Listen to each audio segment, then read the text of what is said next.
علیکم دوستان عزیز، افاق و مادران همه کسا خوش آمدین به کانال ما.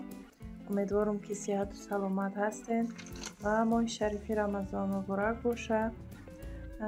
ویدیو ما باشه سر میشوه تیار کردن خلدس تیار کردم. بخواستم که برای شما نوار کنم تا اینکه شما را ببینین، اگر باشه نفرایی که نمیتونسته باشن آموزن.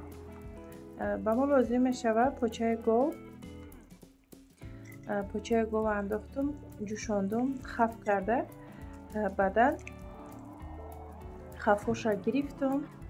بعد او باشه یک چند سوک دیگر گوشت همراه کردم برای به مزه تر شدنش. و من همین روزی که خلدس کردم باز یک سلات دیگر هم تیار کردم. یک نیمی گوشتای امی خلدس مونه در درونش انداختم، یک نیمی دیگه شد در همون سلاتی که تیار کردم در همون انداختم. برای همین گوشتش زیادتر انداختم، گفتم مزهش در ای بروی بعد در سلات همراه کنم. باز در رفتی نوار شما سلات هم میبینین تیار کردگیم. بعد ما گوشت جوشاندیم خیلی قطعی همون پوچه، بعد همراه کردیم. نخود همراه نکنیم هم میشود دخترها، از بس که انا همین آبی خلدسه من نیم کاسه در بچه هم برداشته دادم خوردن او. برای همون نخود انداختم. نخود چه قطعی سبزی آبش قطعی برداشتم بچه هم در نیم کاسه دادم برای که چقدر ای فایده ناکه برای استخوانای پوچه را مستحکم میکنه. نه تنها استخوان پوچه بلکه همه جای همین استخوانای انسان سخت میکنه، چقدر فایده ناکه. برای همین نیم کاسه برداشته دادم و موندگیش نمیخیل خلدس کردم سبزی. بعد 2 دانه پیاز هم خیلی ساعت پوست کردم و پرتفتم درشته جوشیدک هم خیلی تیار شد. مایده کردم گوشتاشه. ایره بینین آوش چقدر کم موندگه برای که من افطار دا برداشته دادم در کودکا، برای همین کم مونده. اینم خیلی 4 پسوده دا ما گرفتم خلدسه تیار کردم. تیار کنین حتما شما دا محقول میشود دخترها. حاضر یخ میکنن اینه نگاه کنین در خلدیلی موندم شه یخ کرده. این خودش چقدر جوشیدگی بود در خلدنی کم نمانه علاقه خودش یخ میکنه. اینه در اینجا نگاه کنین چقدر خلدس های ما خوش اومده. پوچه را گوشت بجوشانه. بعد یک یا 2 دانه پیاز از ساعت پوست کرده اندازین، سبزی اندازین، تمام. برگی لولوی ریست اندازین. هر نگفته نمونم دخترها. بعدی که آو جوشیدک آوش جوشید نمیخیل همش تیار کشید. هینی پیلتر کشتن یا چسنوک مای در ریزه کرده در دروش اندازین. 1 دانه یا 2 دانه چسنوک ریزه کنین در درانی همون آب اندازین یا بجوشه مزهش کم ترک بروی با مزه تر میشود. همین کتی تمام خلدسی ما تیار میشود. باور کنین هم خیلی خلدسی با مزه شده که نمک شنبه بچشین خشرو ای اول اندازین کمتر با در رفتی کارتون میچشین بسیاری. بعد یک باره نه اندازین که این میجوشه کم میشود که با شور میبیوید. کمتر اندازین با خیلی پیش امی تیار شدنش با میچشین. اگر کمتر باشه همراه میکنین. اگر شور بیوید مثال شما نمیتونین یکون کار کرده چیزی شوره خوراک شوره نمیتونی یکون وقت کم نمک کرده. کم نمک هم میتونی همه وقت نمک همراه کنی با طوری میشود. نگاه کنین دخترها چقدر خوشرو سخت شده. کم خیلی بهت خوشرو آمده. تیار کنین باوری دارو محقول میشود.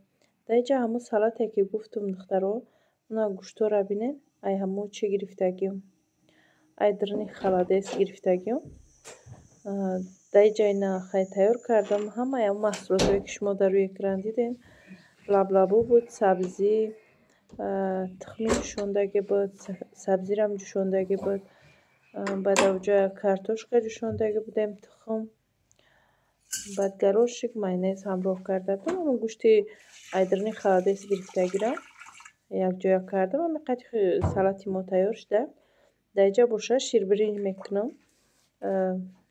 Биринҷ гирифтам, як бокал об андохтам.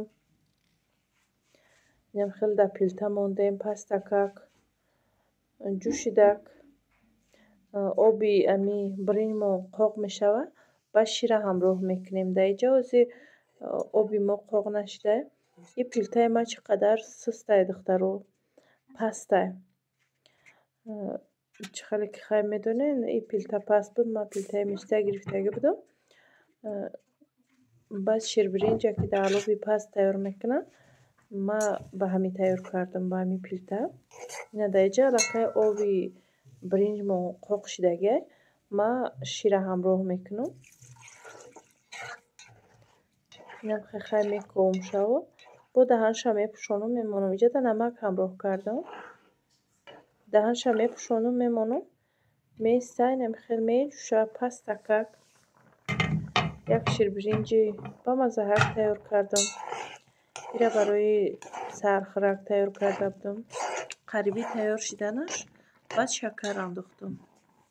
шакаршам хай нигоҳ мекунем. агар ширбиринҷ мо бисёр бошад, бисёртар меандозем. кам бошад, камтар меандозем. бисёриҳо бешакар мехӯранд. хай дар ҳар оила ҳар хел дӯст медоранд. бенамак, ба намак, шакардор, бешакар. хай иш вобастаи худтоне ки чӣ хелиша дӯст медорен, чӣ хеле бояд бикунем. хай мо ҳам хел шакардор мехӯрем. шакардор тайёр мекунам ман.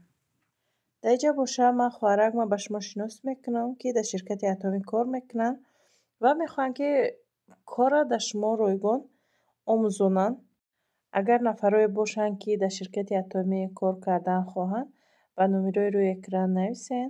хоҳараки мо шумода ҷавоб медиҳанд ва кор кардан дар ширкати Атомиро нозикиҳоша шумода мефаҳмонанд.